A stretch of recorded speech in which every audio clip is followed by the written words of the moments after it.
Pensé que mi esposo estaba teniendo una aventura por cómo se comportaba últimamente, pero la verdad resultó ser algo que jamás imaginé. Todo empezó de una forma tan cliché que hasta me da vergüenza admitir lo convencida que estaba de lo que estaba pasando. Mi esposo empezó a llegar tarde del trabajo, a dormir con el celular casi debajo de la almohada y a contestar mensajes mirando de reojo para ver si yo estaba cerca. Llevábamos 9 años casados y yo conocía sus rutinas mejor que las mías. Por eso noté enseguida que algo había cambiado.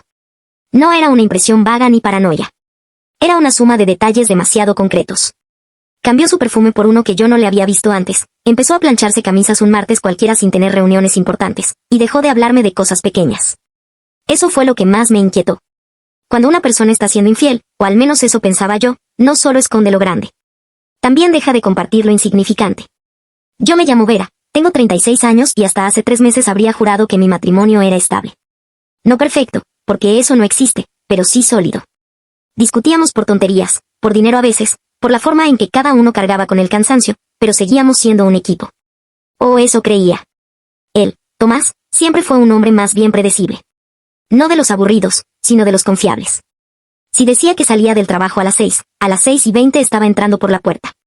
Si tenía un problema, primero intentaba resolverlo solo y después, a regañadientes, me lo contaba. Era orgulloso, sí, pero no mentiroso. Por eso lo que pasó me descolocó más. La primera señal realmente fea fue una noche de jueves.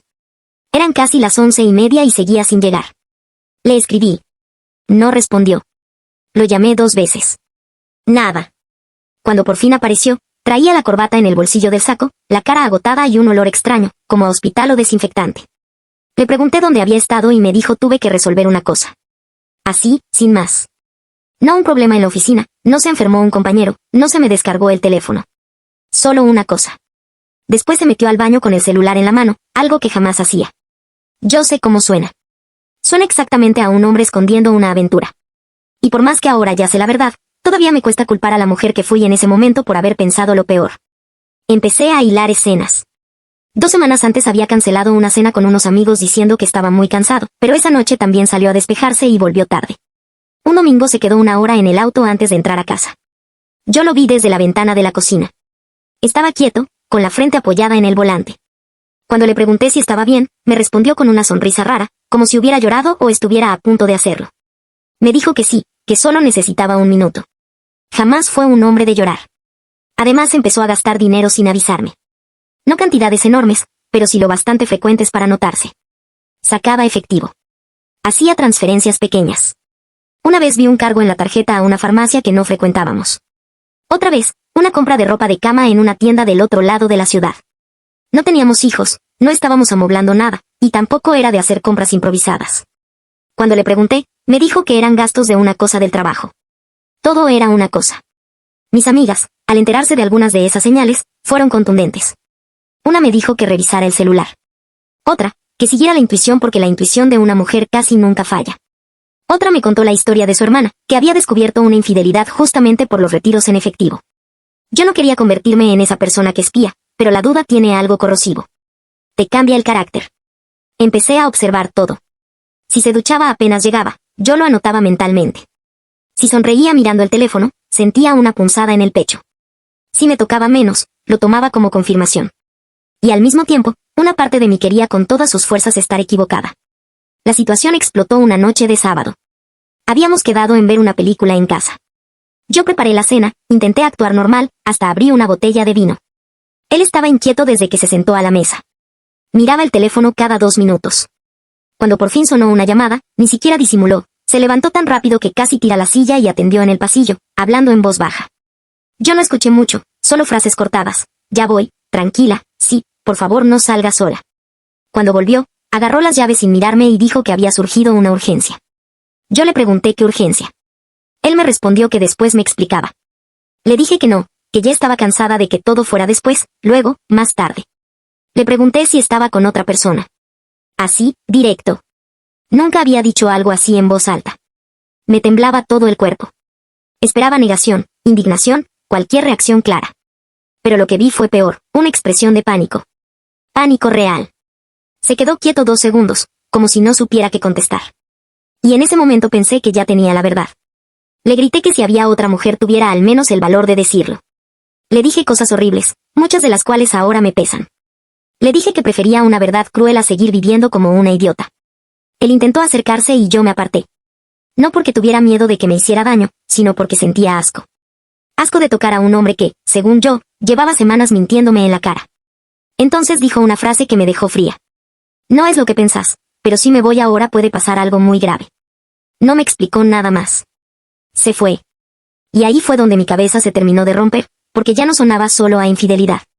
Sonaba a otra vida entera de la que yo no sabía nada. Pasé esa noche sin dormir. A las 2 de la mañana seguía sentada en el sillón con el celular en la mano. No sabía si llamarlo, insultarlo, pedirle que no volviera o hacer la valija e irme yo. A las 3:15 le mandé un mensaje: no vuelvas hasta que me digas la verdad. No respondió. A las 4 y algo abrí su cajón del escritorio, algo que jamás había hecho en todo nuestro matrimonio. Sé que no me deja bien parada, pero a esa altura ya estaba quebrada. No encontré fotos, ni cartas, ni nada romántico.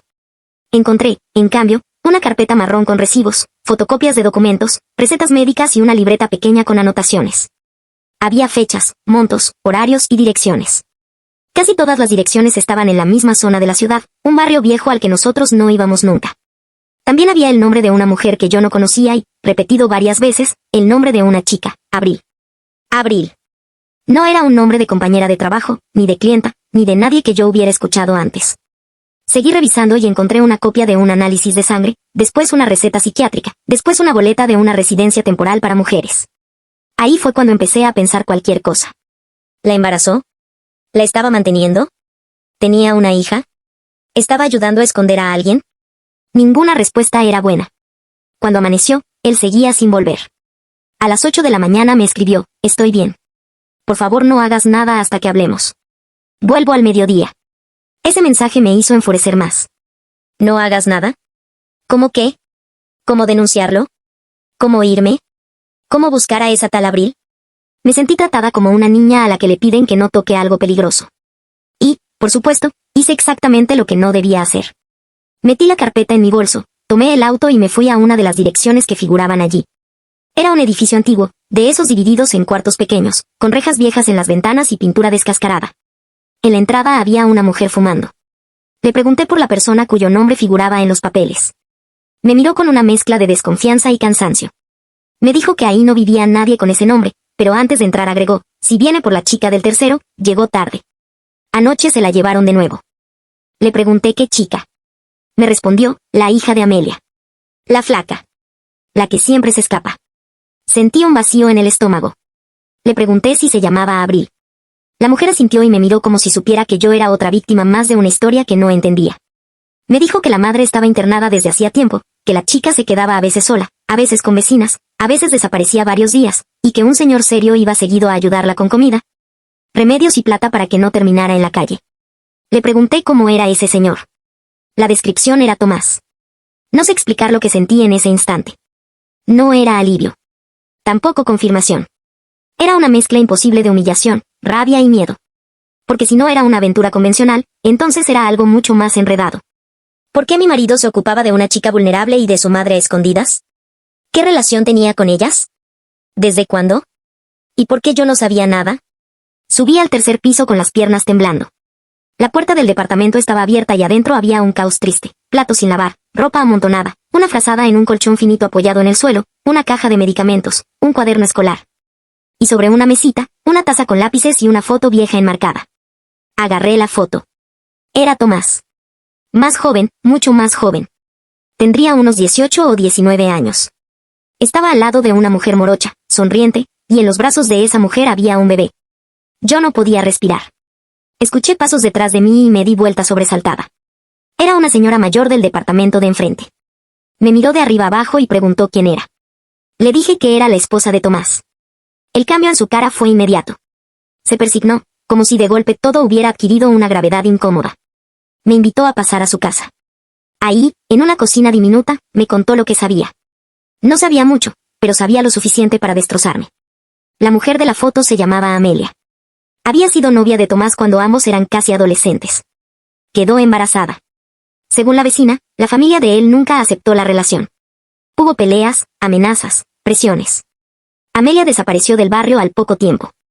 Años después volvió sola, con problemas de salud y una hija ya grande. Decía que no necesitaba a nadie, pero cuando las cosas empeoraron, llamó a Tomás. Él empezó a aparecer desde hacía unos meses. Llevaba plata, acompañaba a la chica a algunos trámites y, cuando Amelia fue internada, intentó que la menor quedara con algún familiar. Nadie quiso. La vecina terminó su relato y me soltó la frase que todavía me despierta de golpe algunas noches. Esa nena es hija de su marido, señora. O al menos eso dicen todos acá. No sé cómo bajé las escaleras ni cómo llegué al auto. Me quedé sentada muchísimo rato sin encenderlo. Sentía las manos dormidas. La idea de una infidelidad me había herido, sí, pero esto era otra dimensión. Mi esposo no solo me ocultaba una historia del pasado. Quizás me había ocultado una hija. Una hija adolescente, casi adulta, en medio de una situación devastadora. Y si era cierto, no solo me había mentido a mí. También había vivido durante años como si ella no existiera. Cuando por fin volví a casa, él ya estaba ahí.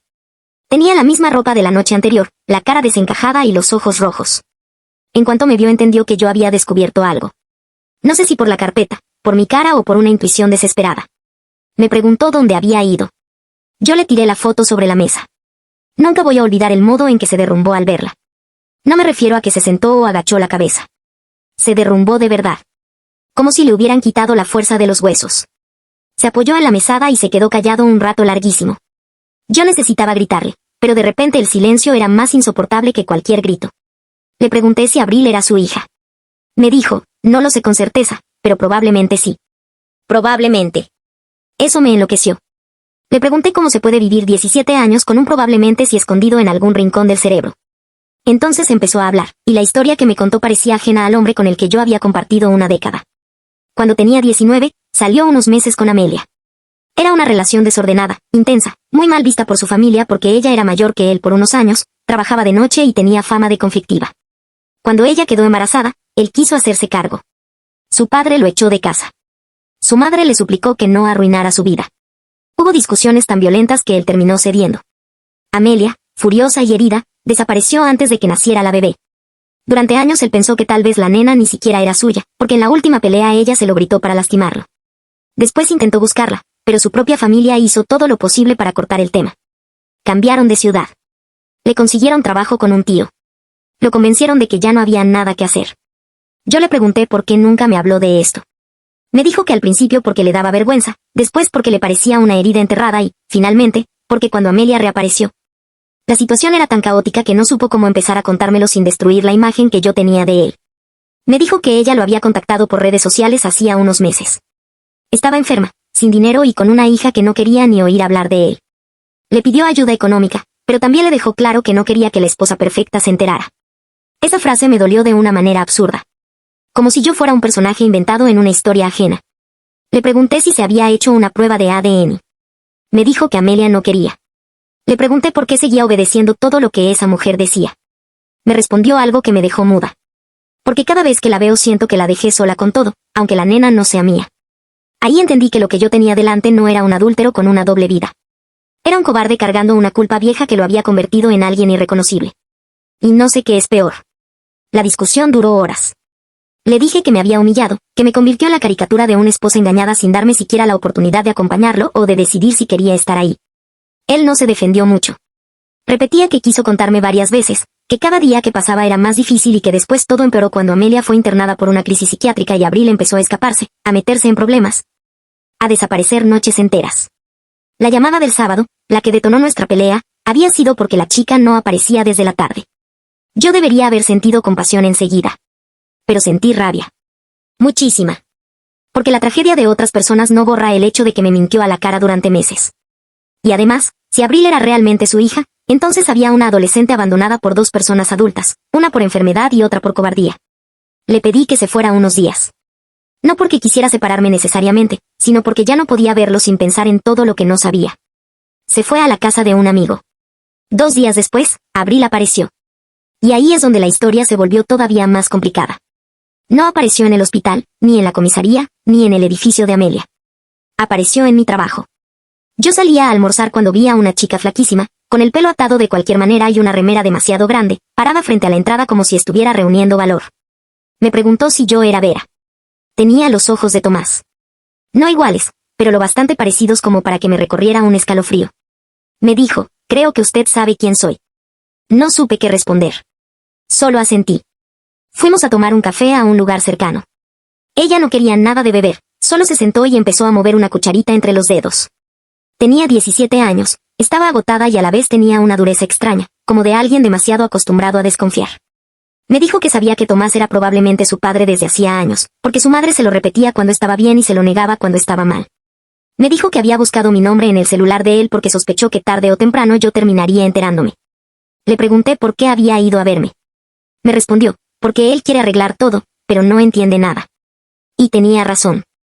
Abril no quería plata, no quería una casa bonita ni que él la rescatara como héroe tardío. Estaba furiosa. Con su madre por enfermarse y desaparecer por dentro, con Tomás por llegar 2 décadas tarde, y conmigo por existir como prueba de la vida normal que él sí había podido construir. Me dijo algo brutal pero honesto, usted tuvo el esposo que yo nunca tuve como padre.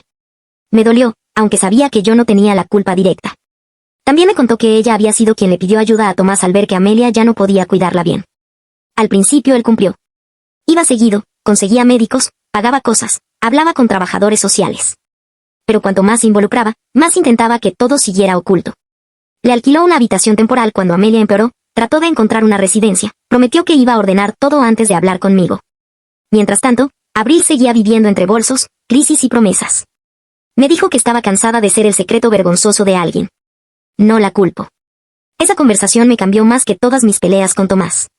Porque por primera vez la historia dejó de girar en torno a mi matrimonio y empezó a verse como lo que realmente era, una cadena larga de decisiones cobardes tomadas por adultos, con una chica en el medio pagando el precio.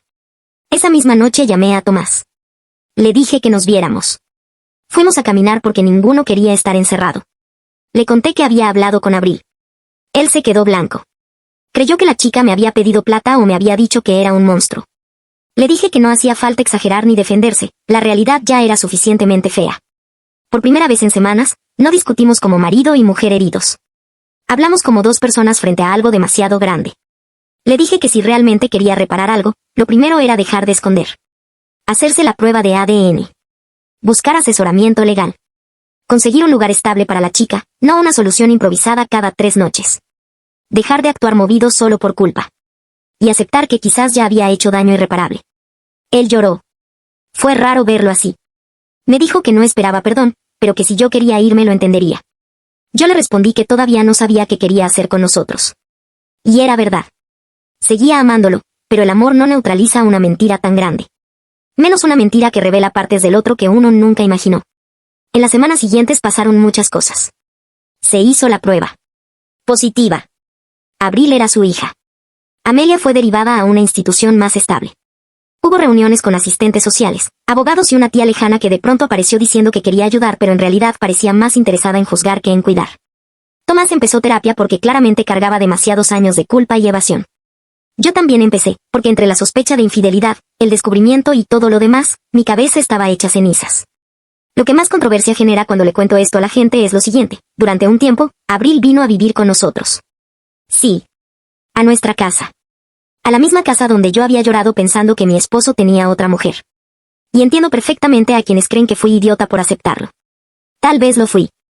Pero después de verla de cerca, de escucharla, de entender que estaba sola de una forma mucho más brutal que la nuestra, no pude decir que no. Puse condiciones muy claras.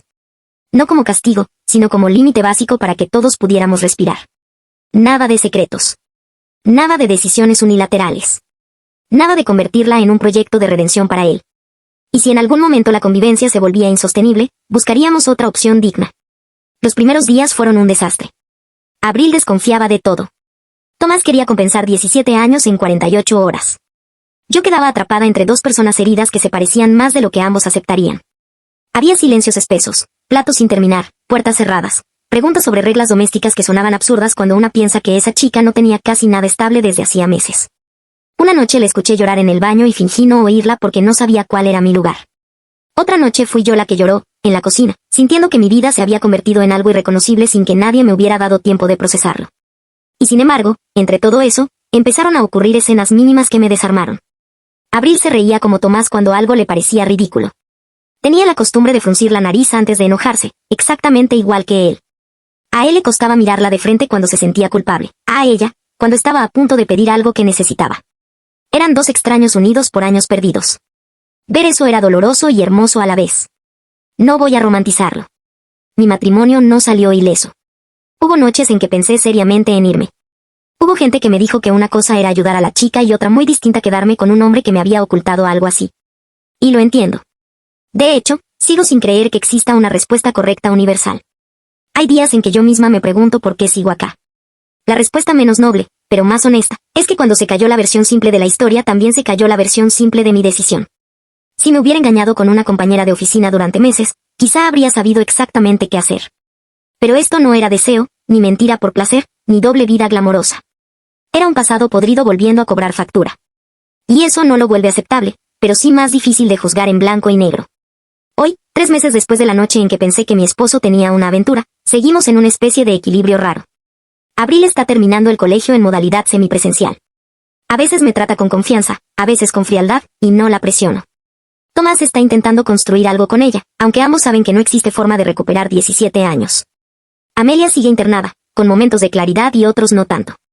Y yo sigo tratando de entender si la persona que amo me traicionó de una manera imperdonable o si simplemente fue demasiado cobarde para enfrentar un dolor viejo hasta que explotó. Creo que lo que más me cuesta es esto. Yo estaba preparada para odiar a una amante. No estaba preparada para convivir con una chica que a veces deja una taza en la mesa exactamente donde Tomás la deja, y que me mira como si no supiera si agradecerme o culparme por haber tenido la vida que ella no tuvo. No sé cómo termina esta historia. Ojalá pudiera cerrar con algo más limpio. La verdad es que sigo en medio. Hay días buenos, días horribles y días extraños en los que cenamos los tres y casi parecemos una familia improvisada que puede funcionar. Después alguien menciona una fecha, un recuerdo que no compartimos, o aparece un papel del hospital, y todo vuelve a doler. Pero sí sé algo, jamás imaginé que detrás de ese perfume distinto, de los mensajes escondidos y de las noches fuera de casa no había una aventura romántica, sino una hija casi adulta pidiendo, tarde y mal. El lugar que debió haber tenido desde el principio. Y no sé qué opinan ustedes, pero yo todavía no decido si fui engañada de la peor forma posible o si, de alguna manera torcida, terminé viendo la parte más miserable y más humana del hombre con el que me casé. Actualización final. Han pasado casi 7 meses desde que publiqué mi historia y desde que todo explotó en mi casa. Mucha gente me pidió que volviera a contar qué pasó después, y la verdad es que durante un tiempo no quise hacerlo porque ni yo misma sabía cómo iba a terminar todo. Ahora siento que por fin hay una especie de cierre, o al menos algo lo suficientemente claro como para compartirlo. Voy a empezar por lo más importante. Sí, la prueba de ADN confirmó que Abril es hija de Tomás. No había ninguna duda. Cuando llegó el resultado lo vimos los tres juntos porque la trabajadora social insistió en que era mejor hacerlo de esa manera. Fue una escena extraña. Nadie celebró, nadie lloró, nadie dijo lo sabía. Solo hubo silencio. Creo que todos entendimos que ese papel no estaba revelando algo nuevo, sino poniendo un sello definitivo sobre algo que llevaba años flotando entre medias verdades. Después de eso vinieron semanas muy intensas. Tomás intentó compensar todo de golpe. Quería hablar con Abril todos los días, preguntarle por el colegio, acompañarla a cada trámite, ayudarla con cosas pequeñas que para cualquier padre son normales pero que para ellos dos eran completamente nuevas. El problema es que Abril no quería un padre de golpe. Quería estabilidad. Y eso fue algo que a Tomás le costó muchísimo entender. Hubo muchas discusiones entre ellos. Una vez Abril le gritó que no necesitaba que ahora quisiera ser el padre perfecto si durante 17 años no estuvo. Él no respondió. Solo se quedó escuchando. Creo que fue la primera vez que realmente aceptó que no podía arreglar el pasado con buenas intenciones. En cuanto a Amelia, la madre de Abril, sigue internada. Su estado es muy inestable. Hay días en que está completamente lúcida y otros en los que ni siquiera reconoce a su hija. Abril la visita de vez en cuando, pero no tan seguido como algunos pensarían. La relación entre ellas es complicada. Mucho dolor acumulado. Nadie sabe bien qué va a pasar con Amelia a largo plazo. Ahora voy a contar algo que tal vez sorprenda a algunos. Abril no vive más con nosotros. No fue una pelea ni una decisión dramática. Simplemente, después de unos meses, quedó claro que nuestra casa no era el lugar correcto para que empezara su vida adulta. No porque hubiera mala relación, sino porque todo estaba demasiado cargado emocionalmente. Cada conversación terminaba tocando el pasado, cada silencio estaba lleno de cosas que nadie sabía cómo decir. La solución terminó apareciendo de una forma bastante inesperada. Una profesora de su colegio, que conocía parte de la situación, habló con una familia que suele recibir estudiantes mayores en un programa de apoyo educativo. No es adopción ni nada parecido, más bien una especie de residencia con acompañamiento. Tienen experiencia con chicos que han pasado por situaciones difíciles. Abril fue a conocer el lugar y, sorprendentemente, le gustó. Cuando nos lo contó pensé que Tomás iba a oponerse, pero hizo lo contrario. Dijo que si ese lugar le daba la estabilidad que nosotros todavía no sabíamos ofrecer, entonces era lo mejor. Hoy Abril vive allí. Nos vemos seguido. A veces viene a cenar. A veces Tomás va a verla o salen a caminar. La relación entre ellos sigue siendo rara, pero ya no es tan tensa como al principio. Ahora hablan más como dos personas que están aprendiendo a conocerse que como padre e hija tradicionales. Y, honestamente, creo que eso es más realista. Conmigo también cambió la relación. Al principio Abril me miraba como si yo representara todo lo que ella no tuvo. Con el tiempo eso se fue suavizando. Un día, sin mucha ceremonia, me pidió ayuda para elegir una universidad a la que quería postular. Ese momento fue extraño para mí. No porque me sintiera su madre, sino porque de alguna forma significaba que ya no me veía como una enemiga. Ahora voy a hablar de lo que muchos me preguntaron, mi matrimonio. No nos separamos. Pero tampoco todo volvió a ser como antes. Sería mentira decir que confío en Tomás igual que antes. Esa confianza se rompió, y reconstruirla está siendo un proceso lento. Él lo sabe y no intenta apresurarlo. Está en terapia desde hace meses, algo que creo que debió haber hecho hace años. Yo también sigo en terapia. Durante mucho tiempo pensé que lo peor que me había hecho era mentirme. Con el tiempo entendí que lo peor fue haber tomado todas esas decisiones solo. Decidir ocultarlo. Decidir ayudar a escondidas. Decidir cuándo contarme y cuándo no. Me dejó fuera de algo que, aunque venía de su pasado, terminó afectando directamente nuestra vida. Eso fue lo que más daño hizo. Sin embargo, también aprendí algo incómodo. Las personas no siempre ocultan cosas porque quieren engañar. A veces las ocultan porque tienen miedo de enfrentarlas. Y Tomás vivió casi 20 años evitando ese capítulo de su vida hasta que literalmente le explotó en la cara. No lo justifica. Pero lo explica. Hace unas semanas pasó algo que para mí cerró un poco esta historia. Estábamos cenando los tres. Abril había venido a visitarnos, y en un momento empezó a contar una anécdota del colegio. Se reía mucho. Tomás también. Yo estaba escuchando cuando de repente me di cuenta de algo muy simple. Por primera vez no parecía una situación incómoda ni improvisada. Solo parecía una cena. Nada perfecto, nada cinematográfico. Solo tres personas que habían pasado por algo muy raro y estaban intentando construir algo nuevo a partir de eso. Cuando Abril se fue esa noche, Tomás me dijo algo que creo que resume todo lo que pasó. Me dijo, si hace un año alguien me hubiera preguntado cuál era mi mayor miedo, habría dicho que mi pasado destruyera mi vida. Y lo que terminó pasando fue que ese pasado apareció, pero también me obligó a dejar de esconderme. No respondí nada en ese momento, pero creo que tenía razón. Mi historia empezó porque pensé que mi esposo tenía una aventura. La realidad terminó siendo mucho más complicada. Una hija perdida, una culpa enorme, y un matrimonio que tuvo que decidir si era capaz de sobrevivir a una verdad que llegó 20 años tarde. No sé cómo será nuestra vida dentro de 5 o 10 años. Lo único que sé es que aquella noche en la que lo acusé de engañarme yo pensaba que estaba viendo la peor versión de mi esposo. Y resulta que en realidad estaba viendo la más incompleta.